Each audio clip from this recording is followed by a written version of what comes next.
I do think that if we can entertain through respect of animals and create an experience that is engaging and entertaining and fun, it doesn't have to slap you across the face from an educational standpoint to make you feel like you've gone back to school. If it's, for lack of a better way of explaining, if we can sneak attack, educate you, you don't actually know that you're being educated, and you're actually having a really great experience with your family, because that's also why we go out to these, or your friends. We create experiences for people to have a great time with their friends and families, and connect with them as well as connecting with our experience. I think you can entertain, educate, inspire all in one.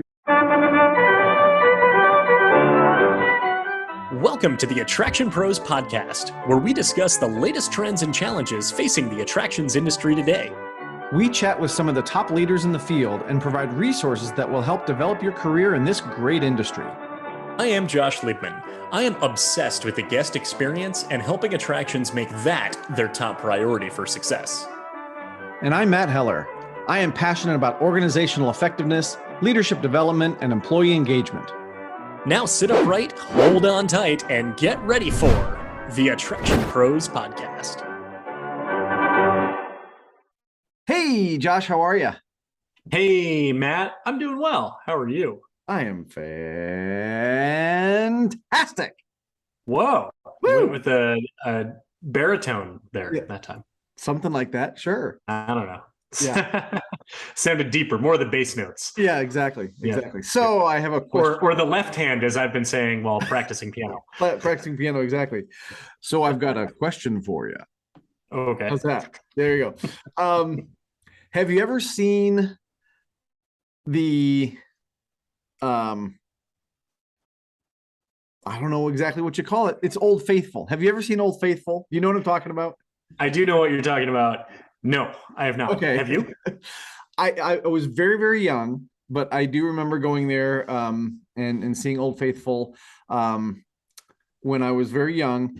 But what it makes me think of is naturally occurring phenomena that is we can enjoy as people, as human beings, but we didn't create it. We didn't build a roller coaster. We didn't build, an exhibit. This is just something cool that's happening in nature. Yes. And where have I been? Let's see. I've been to Niagara Falls. Yeah. So that, that falls into that. No pun intended. And probably a few others that I'll think about right after we record this. Absolutely. Absolutely. Well, do you know why I'm bringing that up? I think so, but you tell me as I'm trying to think of other natural phenomenons that I've seen. So at the Phillip Island Nature Park, there is something called the Penguin Parade. And we get to hear about that as we're talking to Peta Wittig, who is the GM and acting CEO of the nature park. And it is so fascinating to hear about how these penguins, for apparently hundreds of years, have been taking this walk, this parade, without any inspiration or interference from human beings. It's just something that they do, and it's something that their guests get to experience. I found it fascinating as she was talking about it. It is pretty cool, and considering it's just a naturally occurring phenomenon, like we talk about parades, from a theme park mindset, right? We think they're very carefully crafted. They're it's entertainment, it's the characters and all that, and like the question in Magic Kingdom, like what time is the 3 o'clock parade? Like, can you ask like what time is the 3 o'clock penguin parade? Like, do they operate on a schedule? I don't know. Do they? I don't know. Okay. We'll have to find out. I think we need to go to Phillip Island Nature Park to find out. I think we need to go to Australia. Attraction Pros takes Australia. There you go. The whole country. That'd be a big episode. But anyway, Peta, this conversation was just fascinating because she has been to so many different places, London and the States, St. Louis and Dubai, and now back to Australia. And to hear how her leadership and her career has sort of evolved through all those different experiences was really fascinating. Yeah, no, this is just such an interesting conversation. We talk about things like inspiring action, which is, the purpose of Phillip Island Nature Center, and inspiring people to act from environmental concerns when, after interacting with animals and having the fantastic experience there. We talk about knowing your purpose, which, about finding your passion and really knowing what you want to do and what you don't want to do, because those two are equally as important. And being your authentic self. She gives some really good career advice towards the end of the interview that are just really insightful and very genuine, very authentic. Absolutely. And you mentioned how it's important that you know what you don't want to do is, that's just as important as knowing what you want to do. And she makes a really great point of that. As she's kind of talking through her career journey and the things that she found out, well, I don't want to do that. Don't want to do that. But again, that kind of helps inspire you or push you in the direction. And so with that, I think just from, you and I talking about our careers and things that we've done, I just think it's important for people to try lots of different things, right? Don't think you're going to be stuck in one particular career. Go try lots of different things. You may not like it, and that's okay. I think that's one of the messages that I certainly get from Peta in hearing her career stories, that if you try something, you don't like it, you're probably going to learn something from it, but it's okay. And because eventually that's going to get you on the path that you should be on.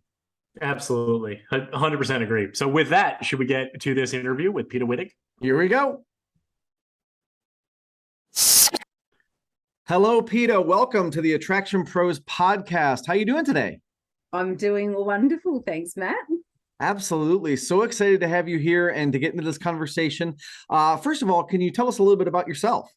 Yeah, absolutely. Well, and I was thinking about this the other day. I was like, well, my career started when I was 17. I was Melbourne Aquarium opening team, and it was meant to just be a summer job, and I lasted a year, and from there I traveled and went overseas, and then somehow I've landed in Phillip Island at the Phillip Island Nature Parks, and there's obviously a lot in between that. Yeah, my background is really a lot of startups, zoos and aquariums. I've dealt or been working in zoos and aquariums for quite a long time, as well as water parks and theme parks, just to mix it up a bit. Excellent. So I'd actually be curious, even just going back to Melbourne Aquarium, of that being so early on in your career of opening a new facility. Can you tell us what that was like, and particularly for you at that stage of your journey? Yeah, absolutely. So I was 17. I had just finished school, and I was fortunate enough. My parents knew someone who knew someone who knew someone. So I was, I sort of was almost given the job, which is probably shouldn't happen. But I was part of the admissions team. So I was too young. They had a simulator ride, which I was too young to operate. You had to be 18 years of age, which used to drive me crazy. So I would go from the ticketing desk to the lift, because we also had stairs which the prams couldn't use. So we had to have lift attendants, which we learned. So that was fun, standing in a lift all day. But for me, it was such a great experience. We were all around the same age. It was fun. We had, a really great team that really, for me, it was one of the best starting jobs of my career. And I was there for about a year. I wanted to get into social work, or I thought I wanted to get into social work, and I got into University of Social Work. And I think at one point I went, I don't know if that's for me. And from there, I actually went over to London. One of my supervisor at the time, who's still a very good friend, I said, look, I don't know what I want to do. And she said to me, well, why don't you, take a couple of years off and travel? And I went overseas to London, and I worked for a travel magazine, and then a recruiter for engineering recruiter.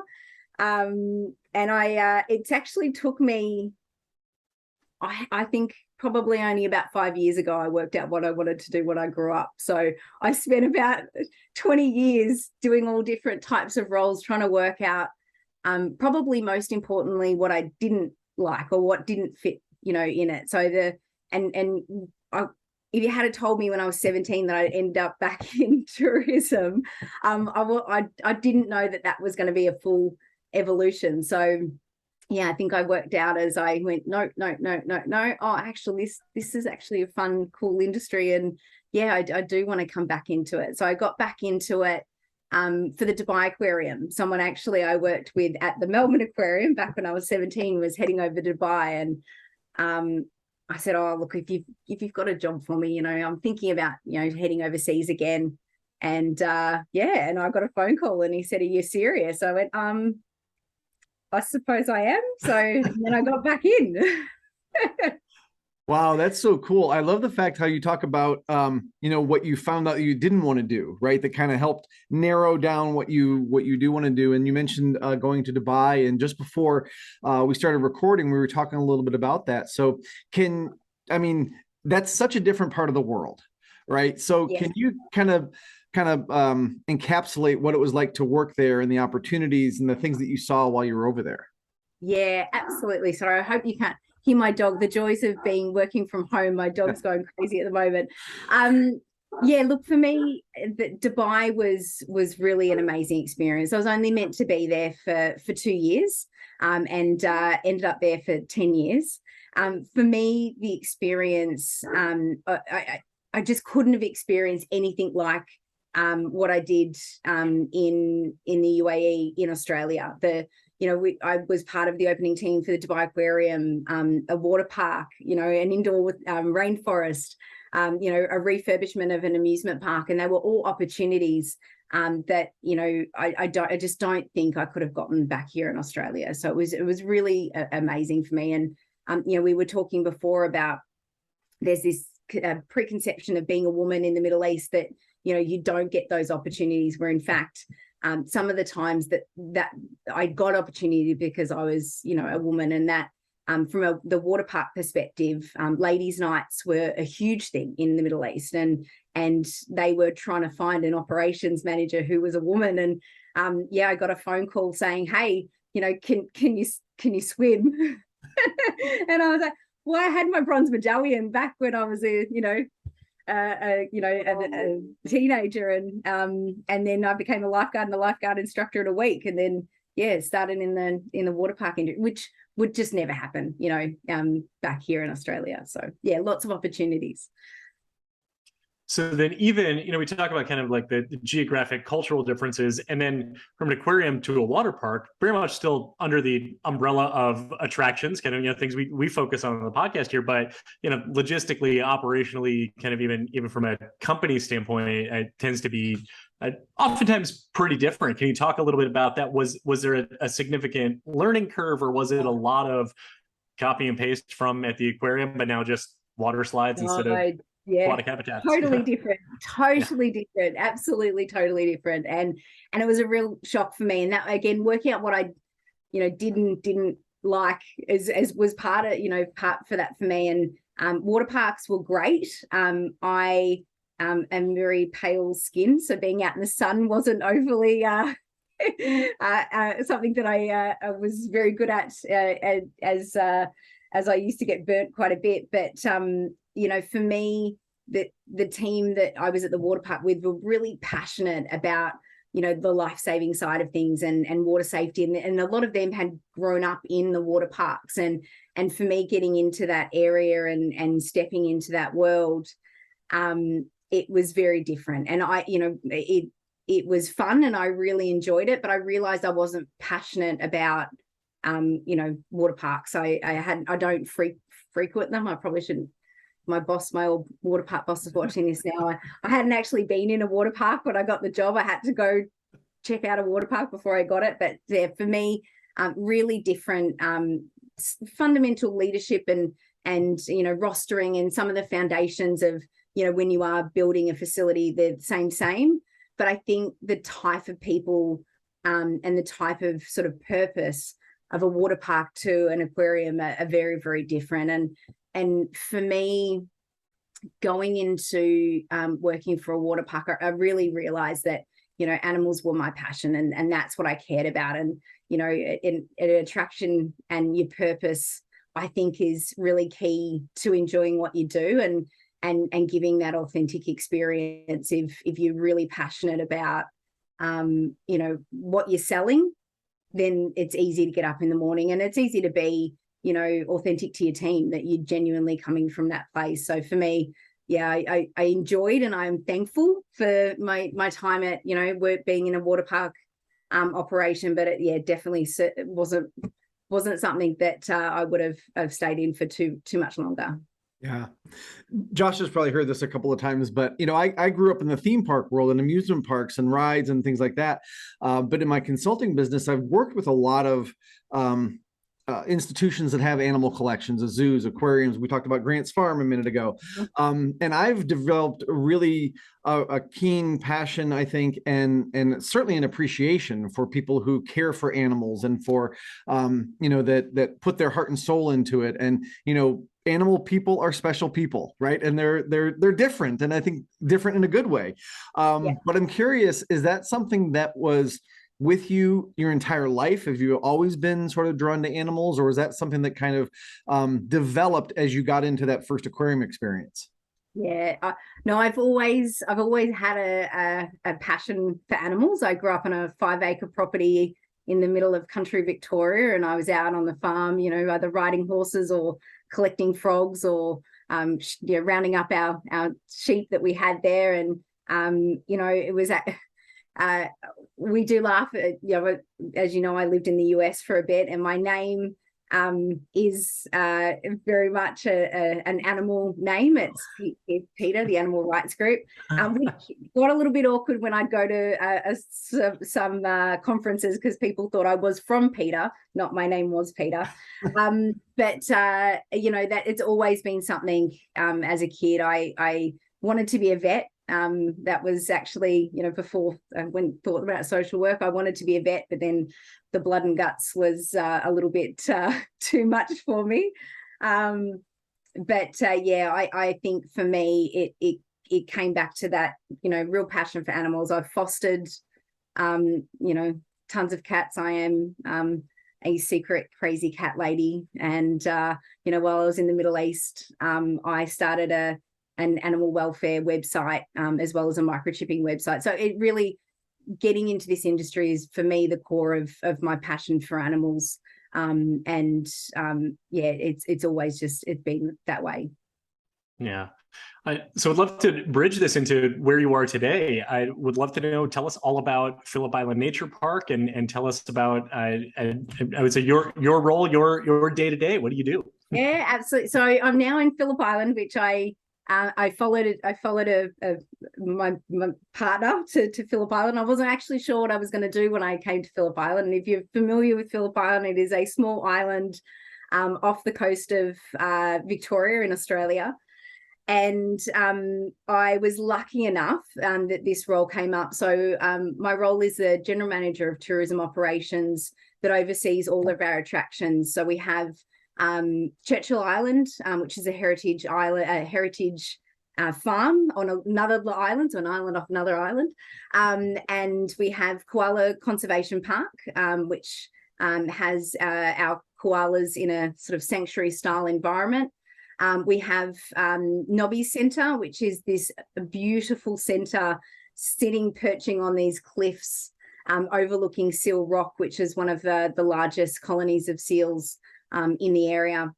And then we have our famous penguin parade as well, which I think most people think of when they think of Phillip Island. At the moment, I'm lucky enough to be acting in the CEO role. Our CEO is actually traveling around Australia with her family in a van, which I'm very jealous about. And she'll be back in about 2 months. So I'm in this hot seat for the moment.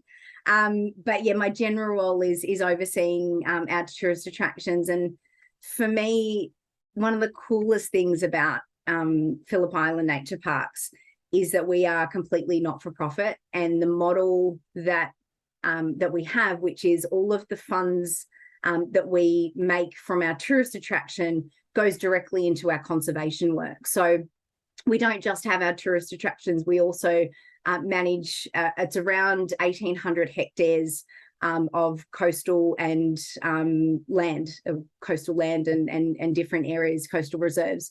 And so all of the work that we do in the space of the tourism side, funds all of that great work. So we have, on team, we have researchers, rangers, people we have a fox detection dog team, because we were fox free for quite a while. We did have one fox recently, which we hope we've caught. But all of that work that passionate team of people do is funded by a tourist attraction. So that for me was a great evolution of my career, because while there's some fantastic zoos and aquariums out there that do amazing things in conservation, a lot of the time it's a percentage of profit goes to the conservation, whereas with the Phillip Island Nature Parks, it's 100% going to what we do in the land management. The other thing I think for me, which is really amazing about what we do, is the Phillip Island Penguin Parade. It's a completely wild attraction. So every night these little penguins come up, and it's a naturally occurring experience. And about, this is going to test me, I feel like it's about 30 years ago, and I probably have people screaming through the thing saying that's the wrong date, Peter, but where the Penguin Parade used to be a housing estate. So back many years ago, the penguins and people lived in this area, and from my understanding, it's the largest buyback in the world of housing estate to give back to wildlife. So that in itself is an amazing story. And every night we create this awe and wonder, and it is actually really great to stand down there when people are coming and they just can't believe that these animals they just waddle past. They don't really care about that you're standing there. And it's a pretty great for me, coming from animals in under care and in zoos and aquariums, just having that natural experience that people can really see these unique creatures doing natural behavior in their natural habitat, which is what we all aim for in zoos and aquariums. That's why we create zoos and aquariums, because we're trying to recreate nature. So that's what we do here at Phillip Island, and it's pretty cool. I might be a bit biased, but yeah. that does sound really cool. How long has the Penguin Parade been going on? Well, it's from a European perspective. So from a a European perspective, about 100 years of the Penguin Parade going on. But before that, penguins been coming up long before us, and obviously under our cultural heritage and Aboriginal heritage have been around for many years. But so it's been going on for a while, they're still coming up, and hopefully we get more and more. We went from when the housing estate, and again I'm going to get in trouble for these numbers, but I think it was around 20,000 penguins on the Summerland Peninsula area, and now we're up at the 45,000 mark of penguins that call the Summerland Peninsula home, which is pretty remarkable. Wow, well, that's incredible. Yeah. One of the things when just looking at the website, just seeing what the purpose statement is of Phillip Island Nature Park, about to protect nature for wildlife and inspire people to act. Would love it if you can tell us about that, and particularly how the experiences in the park are inspiring actions from the guests who are coming to visit you. Yeah, I think for me, inspiring people to act is about creating a connection. And if they come to our attractions and really get a connection with the animals that they experience, they're more likely to really go home and do something. And I think that's really what we aim to do, is really create connections with the animals that they come and see. And by that, it's an easier sell. So if you come and and I'll use the Penguin Parade as the example, but if you come to the Penguin Parade and you get a really unique experience with one of those little penguins, and you just think that's the coolest thing you've ever seen, you're more likely to do something. Now, whether that's you don't use a plastic straw, or it's donate money, or it's, hey, you tell other people to come to Phillip Island to see these little penguins, because by doing that, you're allowing us to do all these great research. It can be anything, but it all really starts with creating a really unique, engaging experience that connects people to nature. Because without that, and without connecting and getting them to, or not getting them to care, but, you know, inspiring them to care, none of the other stuff is going to happen. Because it may happen that night, and they may, you know, when they're at our retail store, you know, they may think about getting a reusable bag, but then they forget about it. But if you can create that unique experience that really engages and inspires and connects them to that animal, it's hopefully a lifelong thing. So that's really what we aim to do. So I'm already connected to the penguin parade, even though I've never seen it. I just think it sounds really, really cool. But I'm curious, what are some of the other ways that may not be so naturally occurring that you do to try to create those connections and that inspiration? So people come in, maybe they haven't heard of that type of animal, or they haven't never seen it, you know, in a habitat. What are those things that you're doing to try to create those connections? Yeah, we're lucky enough just to get a brand new amazing visitor center. So just before and probably a lot of people remember before we had the pandemic, we had fires. In Australia, so we built this beautiful center, and it is amazing. And then unfortunately, you know, we had the fires that raged across Australia, and then we had the pandemic. So it hasn't been utilized to the extent that we would love, but hopefully as you know, the international tourists and people come back, we'll utilize it. But our visitor center starts to tell that story. And when you come into a visitor center, you know, we start talking about all of the great things that we do across the island. We have interactive experiences.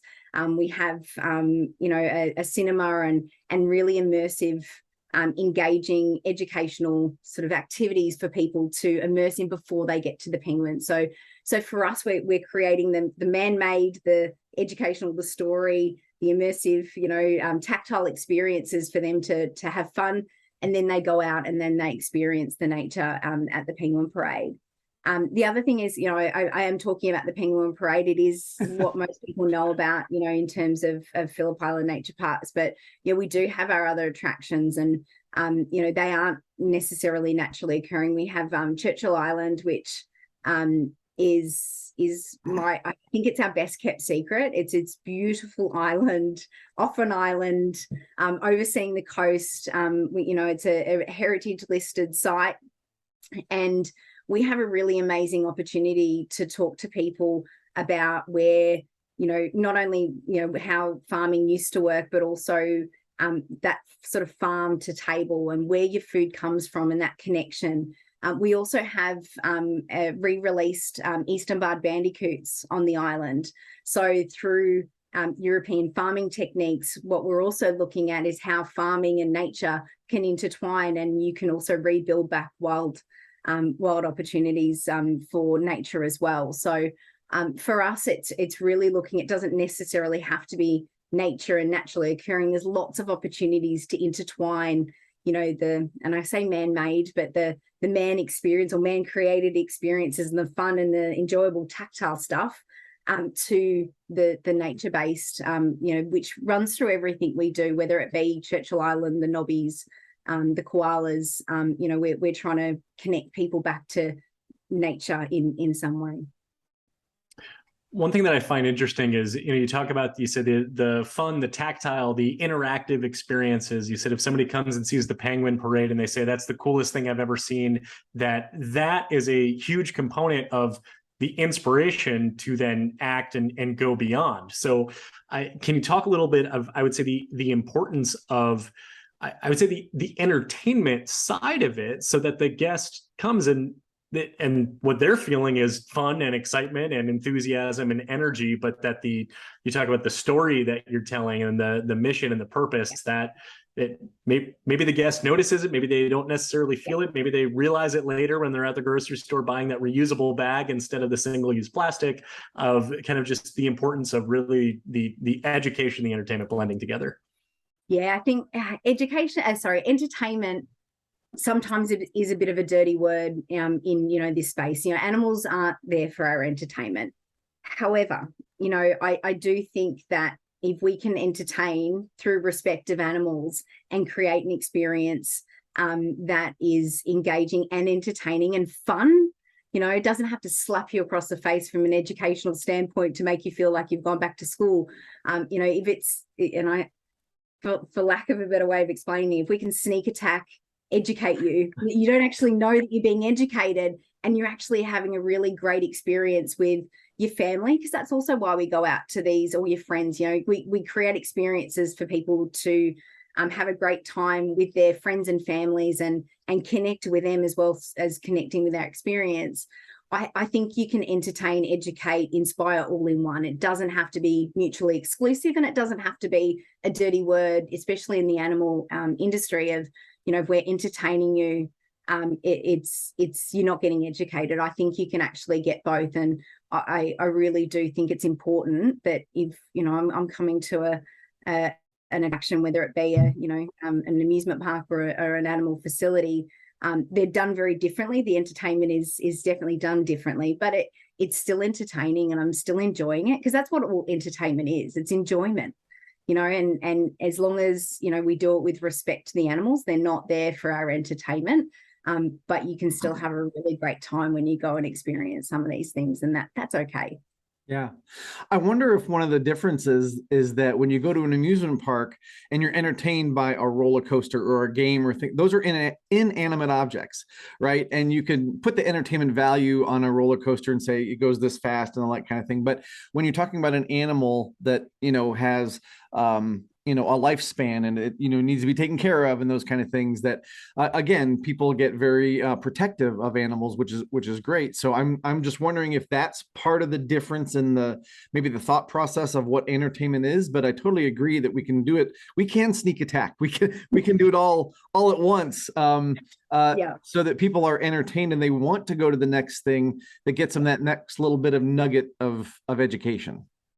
Agreed. And I think there's a bit of, we've got to think about the history of zoos and aquariums as well. Unfortunately, there was, and I think that's potentially why the entertainment in zoos and aquariums is probably not a word that everyone's comfortable using, because back, 50 odd years ago, there was entertainment factor of, shows and things that were probably not really where we are now in this space. We've evolved as humans, and what we expect and what we want from zoos and aquariums. And it's not that, show factor side of things of, a monkey on a tricycle, for example, which essentially could have happened 75 years ago. Whereas now we're like, well, that's not what we want in this space. We want, we want respect. We want the natural habitat. We want natural environment, natural behaviors. So I think that's potentially some of the historic, things that we've done in this space of why we there is that a little bit of trepidation of calling entertainment, because the public expects different now from animal attractions. They've told us they want, more nature, more natural behaviors, and really respecting animals. And that's what I think a lot of zoos and aquariums are doing around the world now, is they're listening to, what the public want, and going, okay, we need to change, and making sure that they are impacting conservation and doing their part and playing their part. And, we have Zoos Victoria here in Victoria, and they do amazing things. They're not just a zoo, they're more than that. And they impact a whole lot of things across not only Victoria, but across our country. So I think zoos and aquariums are doing a lot more in this space of being more to the environment. Mm-hmm. Mm-hmm. I'd be curious then, as far as blending it with the guest experience. And this might be a little bit of an offshoot of the previous question, but I've done a lot of work with guest feedback and looking at TripAdvisor reviews and guest sentiment and things like that. And in many cases, looking at, perception of animal care, of course, as we know, has been just a huge topic, and looking at not just how the facility is doing it, but how guests are perceiving it as well. And that in and of itself also enhances the guest experience. They see the value for their dollar as well, while at the same time connects with the mission too. But in some cases, that that can be it can be difficult to do that depending on the animal, depending on the nature of what it is. I remember there was one animal park I was working with, and guests were complaining that the baboons looked unhealthy. And I was speaking to the general manager, and he goes, "That's actually just how they look. Like, like they just have those bumps and those spots, and and those things on them." So curious as far as taking everything regarding conservation or whatever it is, perception of animal care, and having it not just be, this is what we're doing, but this is how we're telling and showing our guests that we are doing all this and serving the animals in their best interest. Yeah, I think definitely telling your story is really important, and in explaining around what you're doing in that space. Penguins are a perfect example.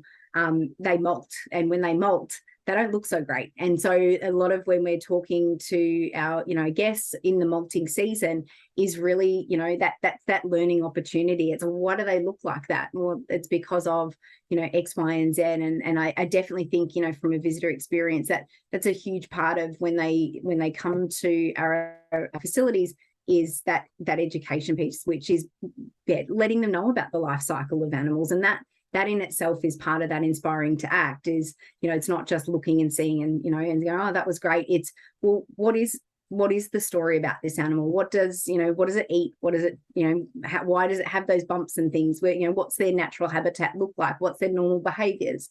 So I think that's a really important piece in when people are coming to our facilities, is that story, and telling their story, and being there and being their voice of their story. So this may be a springboard from that question, but thinking about the story of an animal and an animal living in the wild, it's not always rosy and rainbows. I mean, there's death, and there's animals fighting, and there's survival of the fittest and those kind of things. So how do you then balance that part of the story? And maybe those bumps and bruises come from, fighting with other animals and, trying to show their supremacy or whatever it is.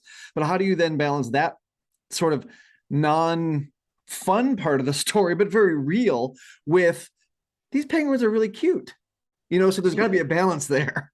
Yeah, I think it really all depends on your audience as well. So what the story might be to a 5-year-old visiting to a 25 or a 35-year-old might be a very, very different story. But I think that's a really important part of talking about predators and what happens in the wild, and not only just the natural occurring instances, but what people are doing. We're doing some pretty horrific things to animals out there. So I think that's an important part of the realism, and I think it can come from a place of not doom and gloom, but just really factual reality of and positive spin on what we can do.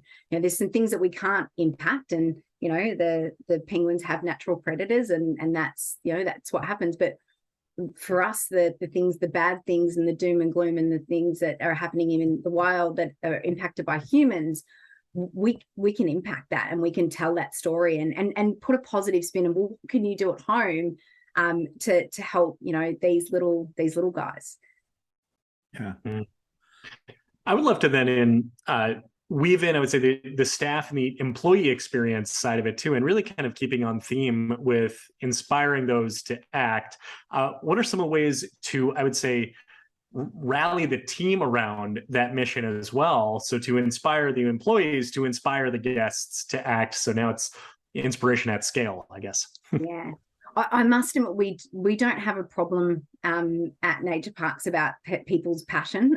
One of the things that is very much at the forefront of every single staff member, which is one of the reasons they choose the nature parks, is their passion for not only the Phillip Island, the animals and everything about it. So we have a natural passion and care, and in fact that they are our advocates on the boardwalks and everywhere, and they will be our first sort of they're our biggest advocates, and that's something that I don't even, if I'm perfectly honest, we don't really do a lot around, because it's just naturally occurring, and we're lucky enough to attract staff that care for our purpose. And I think that maybe that talks more about our purpose and the importance of, when you are recruiting and looking for staff, making sure that you're connecting people to your purpose, and that when they're coming on board, yes, it might just be a summer job, but do they really care about what you're doing as an overall organization?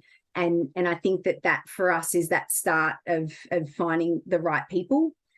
In previous roles, in terms of getting the staff, and that's not getting the inside, I think it's inspiring the staff, is, we've had welfare, animal welfare charters that they've signed off on, and we've sort of said, look, this is what we're all agreeing on. We will always, inspire, guests. This is where we're coming from. We care about the animals. We make sure we're trained in everything that we do. We call it out if we see things. So setting those sorts of things up for the team, and getting everyone in, shared agreements of what the animal welfare and what you're agreeing to, and by being part of the team, is what I've done in previous roles. But, in terms of inspiring our current team, I think they inspire me, to be perfectly honest. They're a pretty amazing bunch when it comes to the care of what we do. That's amazing, and probably a good problem to have, right? That, that your team is already very passionate. Kind of along those lines, you've been in many different leadership roles, and certainly now acting as the CEO. Thinking about kind of your leadership journey over the years, and whether it was in St. Louis or it was in Dubai, back in Australia, what have you noticed that may have changed or evolved about how you lead teams? Yeah, I was thinking about this question, and I definitely think I've never really thought about my leadership style, and it's something that it's just evolved over time, and I've made mistakes, and I've gone, oh, that probably wasn't a really good way to approach that, and I've had successes, and I'm like, oh, that was really easy, maybe I should do that more often. And I think definitely over working with people in different countries, one of the things I learned very, very quickly is cultural differences with people, and managing or leading people culturally. When I moved to the Middle East, I was in my 20s, and I thought I knew everything, and I thought I was a natural born leader, and that I was just going to walk into this and it was going to be easy. And I had really hard lessons around just cultural differences, and working with people from different backgrounds. Sometimes being a woman in that space, leading for certain cultures, was different for them or new for them. So I had to navigate that with them. Speaking to some cultures, being really stern and direct can be really just too much for some cultures as well. And so working through that and understanding, and not everyone from the same culture is also the same. So you've got a lot of these nuances when you're dealing with, different people from all over the world. And then even coming back to Australia, I've been overseas for, in total 14 years. And coming back to Australia, I know I sound and I look Australian, but a lot of the time I'm like, what's that? Like so I'm learning my own culture again, and learning how to work with, Australians, because I hadn't really worked with a lot of Australians for a really long time. So I think my leadership style has evolved through dumb luck, I'll be perfectly honest, and probably not a lot of strategy around it. More so now I'm starting to really think about that, though. And I think as I've worked through my career and, not really being thoughtful or driven with my leadership, I'm now sort of taking a step back and saying, well, I want to actually be more thoughtful around what that looks like. So I've actually got a exec coach or a leadership coach that I'm working with at the moment, which has been the best thing I've ever done. And I think for me, having someone reflect and say, well, what is your true intention, and what do you want to do here? And don't just muddle through it. You can be thoughtful, you can be planned in most moments. And I say that, but at the end of the day, you plan something and then you end up saying something completely different. But for me, I think that that's where I am at the moment, is really stepping back and going, what kind of leader do I want to be? I know that from being an operator, so being in operations, I'm a very solution focused person. So my team will come to me, and they'll probably echo this, is they'll come to me with a problem and I'll go to fix it. And that's not what they need. They need me to, you know, coach and mentor them in how they can fix it. So I know where I'm at, and I really know where I want to be. And I suppose I'm working through that. And really, I think that I'll never stop learning. And maybe my leadership goal now will, in 10 years time, might be something different, because I've mastered that. And now I need to evolve into something completely different when I'm in 10 years time. Yeah. Is there any advice or guidance that you would give to aspiring leaders and executives who are listening to the podcast? Oh, that's a good question. Okay. And I think it's overused, this whole authentic self sort of tagline, be your authentic self. I think be yourself, but also, look, I can be, you know, I think I've been one of my team members explained me as the, you know, the kooky aunt that you have. And I think it was a nice thing to say, but just being yourself, being, you know, if you muck up, you know, it's okay. If you say something that, you know, you probably shouldn't have said, you know, it talk through that and be honest and open. And again, the word vulnerable it is maybe a little bit overused, but I think by being yourself and knowing that you're going to make mistakes, and you know, just be honest with your team about that, and be, you know, open and transparent about that you're human, you know, and it's going to happen. That would be probably my lesson. And not being as hard. I was pretty hard on myself. You know, every night, you know, I'd be working through the day and what I said and what I said wrong and what I should have said. And did I? And I think that, you know, over time, if you're just comfortable in just doing your best, being yourself, learning as much as you can do, and trying to be better each day, and, you know, just not beating yourself up about it. I'm still working on that. I haven't mastered that yet. So, you know, this is some advice that I'm still working on myself, but that would be my advice. Yeah, you picked some really easy ones to work on.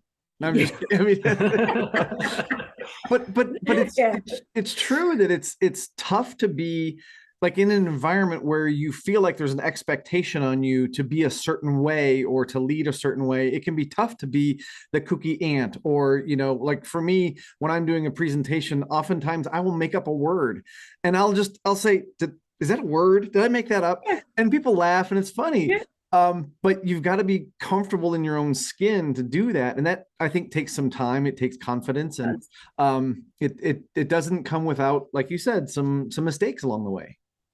Yeah, absolutely. I heard that there's a woman that's just been appointed as the CEO of the Melbourne airport.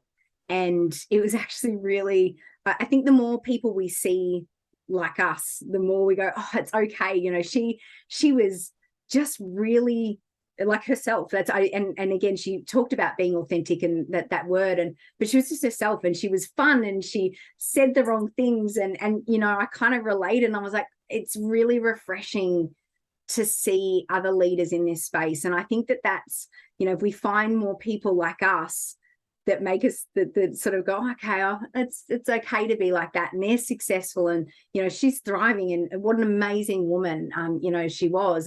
And by going out and finding similar leaders and talking to other people, and you're right, Matt, being okay in yourself, it takes some time, and it takes a lot of self-talk and talking to yourself and go, it's okay.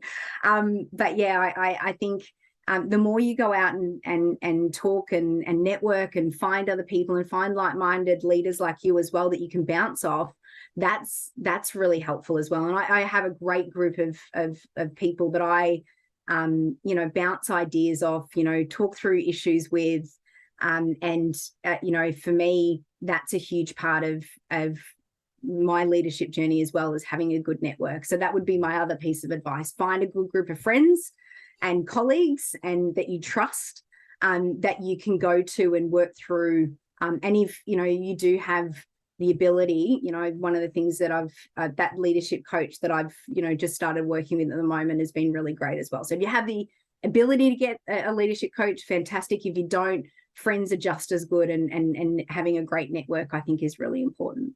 Yeah. That is good advice. Thank you. Peta, this has been such a fascinating conversation. We really appreciate the opportunity to chat with you today. As we start to wind this down here, if people want to learn more about you, if they want to get a hold of you directly, where would you send them? Yeah, absolutely.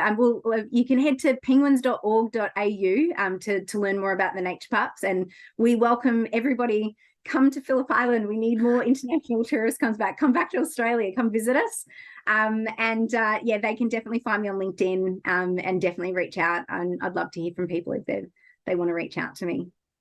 Excellent. We'll make sure all that gets in the show notes. And like Josh said, Peta, this has been a great conversation. So thank you so much for your time. And to everybody who's out there watching and listening, just remember, we are all attraction pros. Thanks for listening to the Attraction Pros podcast. Make sure to subscribe so you can tune in when new episodes release. And even better, please leave us a review on iTunes. For more information, visit attractionpros.com.